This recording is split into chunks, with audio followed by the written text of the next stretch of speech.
Back in 2014, Reza Aslan came out with his book, Zealot, The Life and Times of Jesus of Nazareth, basically a collection of theories that actual scholars laughed out of the halls of academia decades ago.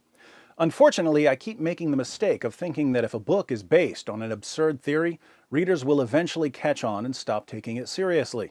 Since readers continually prove me wrong, welcome to Fact-Checking Reza Aslan. If you're not familiar with Reza, he's a professor of creative writing, although his PhD is in sociology. His doctoral dissertation was titled Global Jihadism as a Transnational Social Movement, a Theoretical Framework. So his doctoral work was on jihad as a social movement. But if you ask Reza why we should trust what he says about Jesus, suddenly his creative writing background kicks in and he creatively rewrites his resume. I am an expert with a PhD in the history of religions. I am a historian. I am a PhD in the history of religions. Yes, and if you'd like to see my PhD in the history of religions, it's hanging on the wall next to my master's degree in liarology from the University of Fantasyland. I should point out, of course, that I don't really care about Reza's scholarly credentials, apart from the fact that he lies about them. I'm concerned with whether he has any clue what he's talking about. Let's find out by reading a single paragraph from Zealot. There are plenty of freakishly bad paragraphs to choose from. I'm going with this particular paragraph because Reza's entire thesis hinges on it and because it demonstrates his utter incompetence. If you haven't read the book, Reza's thesis, in a nutshell, is that Jesus of Nazareth was a violent revolutionary, hell-bent on slaughtering non-Jews, but the Roman Empire crucified him before he could make the streets flow with the blood of the unbelievers. The obvious objection to this thesis is that the New Testament is filled with commands to love everyone and to live in peace with everyone. How could a homicidal maniac like the Jesus of Reza's imagination inspire the claim that God is love? Reza's response is that Christians made up a bunch of verses about peace and love because they didn't want to get killed by the Romans like Jesus did. But conveniently throwing out all these verses leads to a further objection. Some of the New Testament teachings about peace and love are actually taken from the Old Testament. Christians obviously didn't write the Old Testament, so how can Reza explain Old Testament commands like love your neighbor as yourself? This brings us to our paragraph of the day. On pages 121 to 122, Reza writes, "When it came to the heart and soul of the Jewish faith, the law of Moses, Jesus was adamant that his mission was not to abolish the law, but to fulfill it." Matthew 5:17. That law made a clear distinction between relations among Jews and relations between Jews and foreigners. The oft-repeated commandment to love your neighbor as yourself was not Jesus' invention. It comes directly from the Torah and is meant to be applied strictly in the context of internal relations within Israel. The verse in question reads, "You shall not take vengeance or bear a grudge against any of your people, but you shall love your neighbor as yourself." Leviticus 19:18. To the Israelites, as well as to Jesus' community in first century Palestine, neighbor meant one's fellow Jews, whether friend or foe. With regard to the treatment of foreigners and outsiders, oppressors and occupiers, however, the Torah could not be clearer. "You shall drive them out before you. You shall make no covenant with them and their gods. They shall not live in your land." Exodus 23:31-33. How is this paragraph stupid? Let me count the ways. First, Reza cites Matthew chapter 5, verse 17 to show that Jesus came to fulfill Old Testament laws about violently driving non-Jews from the land of Israel. Matthew 5 records a sermon of Jesus, and in verses 7 to 9 of the same chapter, Jesus says, "Blessed are the merciful, for they shall receive mercy. Blessed are the pure in heart, for they shall see God. Blessed are the peacemakers, for they shall be called sons of God." Still later, in the same chapter and the same sermon, verses 43 to 45, Jesus says, "You have heard that it was said, 'You shall love your neighbor and hate your enemy.' But I say to you, love your enemies and pray for those who persecute you, so that you may be sons of your Father who is in heaven. For he causes his sun to rise on the evil and the good, and sends rain on the righteous and the unrighteous." Now, as a rule, if you're trying to make the case that Jesus was a murderous psychopath, it's pretty odd to cite a verse that's sandwiched in between two great big slices of peace and love. If your method is to go through a text, pick a couple of verses that you can squeeze into your theory, and then throw out all the verses that conclusively prove your theory wrong, you can use this method to defend any theory about anyone.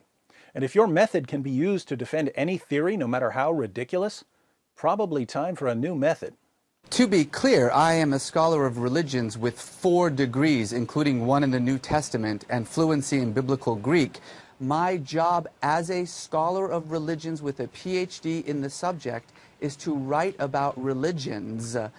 Second, Reza quotes Leviticus 19:18, "You shall love your neighbor as yourself," but he claims that in its original context, this only applied to one's fellow Jews, not to foreigners. Your neighbors are only your fellow Jews, so you only love your fellow Jews. You don't love foreigners. Here we have to wonder whether Reza bothered to finish reading the chapter he's quoting, because later in the same chapter, Leviticus 19 verses 33 to 34, we find, "When a foreigner resides among you in your land, do not mistreat them. The foreigner residing among you must be treated as your native born. Love them as yourself, for you were foreigners in Egypt. I am the Lord your God." Now think about this. In the New Testament, Jesus says, "Love your neighbor as yourself." Given the other things Jesus says, it's pretty clear that Jesus means love everyone. But Reza throws out most of what Jesus says about loving people, insisting that Christians made these things up. That leaves us with the original meaning of love your neighbor as yourself. What did this mean in the Torah? Reza says that love your neighbor as yourself only applies to one's fellow Jews, and he quotes the verse in Leviticus 19. But right there in Leviticus 19, God says, in case you're wondering if you're only supposed to love your fellow Jews, let me make this so incredibly clear, even a creative writing professor masquerading as a historical Jesus scholar should be able to understand it. You have to love foreigners as yourself and treat them the same way you treat your fellow Jews. How could a self-proclaimed scholar of religions offer an interpretation that's the exact opposite of what the text clearly says, and then make this bogus interpretation foundational to his thesis? I am a professor of religion, including the New Testament. That's what I do for a living, actually. Third, since Reza didn't bother to finish reading Leviticus 19 and therefore has no idea that the passage commands Jews to love foreigners as themselves, he claims that the final marching orders of the Old Testament are to drive out foreigners and outsiders. And he quotes Exodus 23:31 to 33 as a command that applies to foreigners in general. "You shall drive them out before you. You shall make no covenant with them and their gods. They shall not live in your land."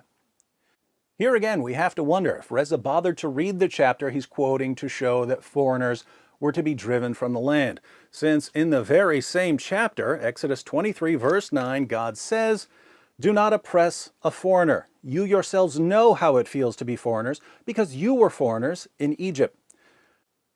God again reminds his readers that whatever planet Reza Aslan is from, there definitely aren't any signs of intelligent life there.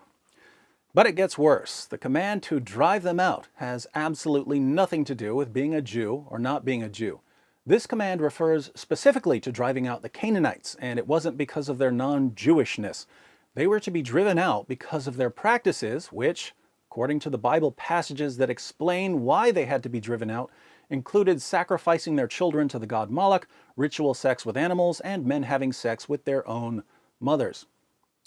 Interestingly, in Leviticus 18, the chapter that comes just before the chapter Reza quoted but didn't bother to read, God says that if the Jews do the same things the Canaanites did, they'll be driven from the land too.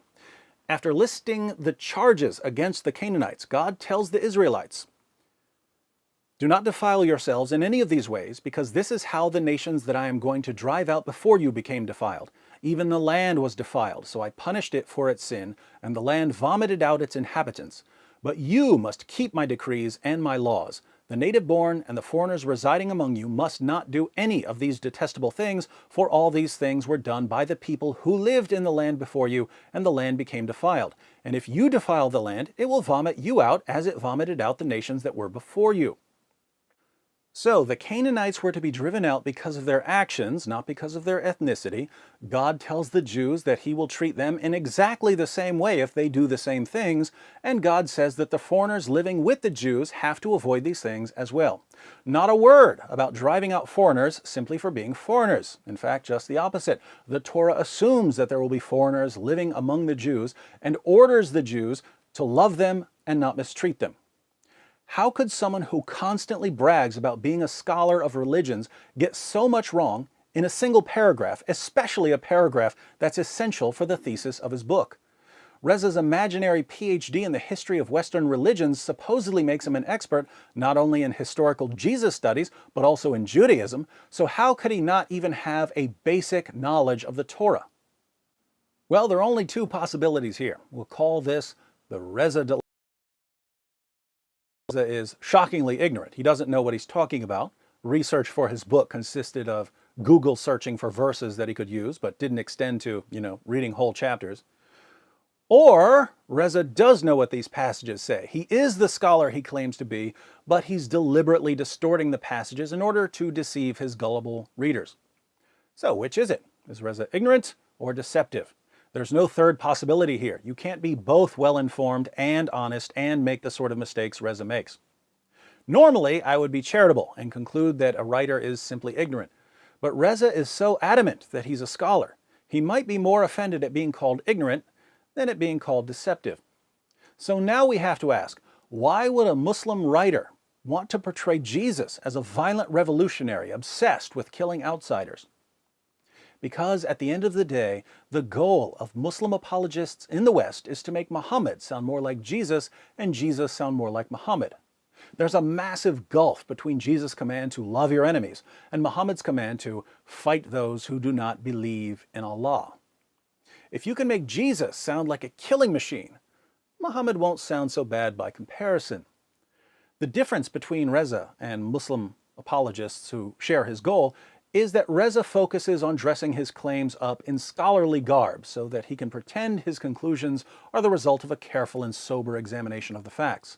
Sadly, this is enough to dupe not only Reza's gullible followers, but also the simple-minded media.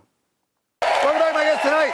He is a religious scholar, a best-selling author. His books include No God But God and Zealot. Please welcome back to the program, Reza Aslan. As a religious scholar, as a Muslim, as an American.